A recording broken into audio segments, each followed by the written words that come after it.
একাংশ কংগ্ৰেছ কৰ্মীয়ে যি ধৰণৰ অবাঞ্ছিত ঘটনাৰ সূচনা কৰিলে হেয়া কেতিয়াও গ্ৰহণযোগ্য নহয় এই কাৰ্য অত্যন্ত গৰ্হিত এটা কথা চাওক কংগ্ৰেছ দলটোৱে নিজৰ আচলতে শক্তি দেখাবলৈ চেষ্টা কৰিছে তাত আমাৰ ক'বলগীয়া কথা নাই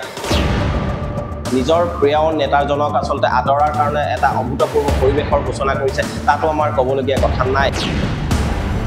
শাসনাধিষ্ঠ বিজেপি দলক আচলতে পৰাভূত কৰাৰ চেষ্টা কৰিছে বা কৰক তাতো আমাৰ ক'বলগীয়া কথা নাই কিন্তু যিটো সময়ত আচলতে আমি চিঞৰি আছো যে গণতন্ত্ৰৰ চতুৰ্থ স্তম্ভ স্বৰূপ এইসকল ব্যক্তিৰ ওপৰত আচলতে প্ৰতিদিনে নিৰ্যাতন চলি আহিছে নিগ্ৰহ হৈ আহিছে সংবাদ পৰিবেশনৰ বাবে যোৱা অথবা সংবাদ পৰিবেশনৰ বাবে নিমন্ত্ৰণ কৰা এগৰাকী ND24ৰ সংবাদকৰ্মী প্ৰিয়ংকা সেনাপতিক যি ধৰণৰ আচলতে একাংশ কংগ্ৰেছ কৰ্মীয়ে যি ধৰণৰ অবাঞ্ছিত পৰিৱেশৰ সূচনা কৰিলে বা হতাহতি কৰি আঘাত কৰাৰ চেষ্টা কৰিলে সেই কাৰ্য কেতিয়াও গ্ৰহণযোগ্য নহয় এনে কাৰ্যক আমি তীব্ৰ ভাষাৰে গৰিহণা দিছো এটা কথা চাওক অসম প্ৰদেশ কংগ্ৰেছ কমিটিৰ নৱনিৰ্বাচিত যিগৰাকী সভাপতি শ্ৰদ্ধাৰ গৌৰৱ গগৈ ডাঙৰীয়া তেখেতক আমি পূৰ্বতে শুভকামনা জ্ঞাপন কৰিছো এটা কথা চাওক যিটো সময়ত আচলতে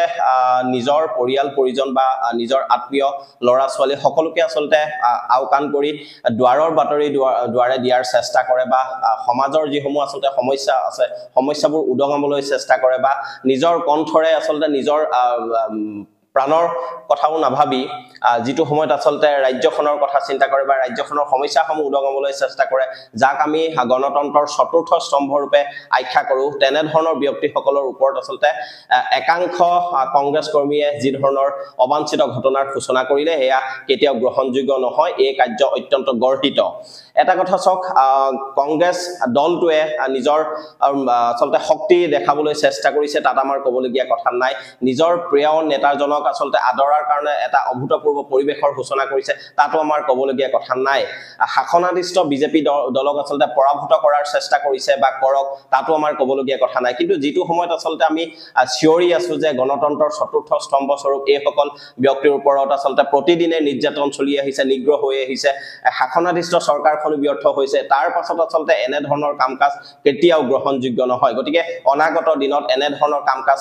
আচলতে কেৱল কংগ্ৰেছ বুলিয়ে নহয় কংগ্ৰেছ বিজেপি বা যিকোনো ৰাজনৈতিক দলে যাতে এনে ধৰণৰ কামকাজত জড়িত নহয় আৰু অকল ৰাজনৈতিক দল বুলিয়ে নহয় কোনো ব্যক্তি বিশেষেও যাতে এই সকল ব্যক্তিৰ ওপৰত কোনো ধৰণৰ নিৰ্যাতন বা আচলতে হাৰাশাস্তিৰ চেষ্টা নকৰে এই ঘটনাই শেষ হওক এই ঘটনা যাতে অনাগত দিনত পুনৰ নহয় তাৰ কাৰণে আমি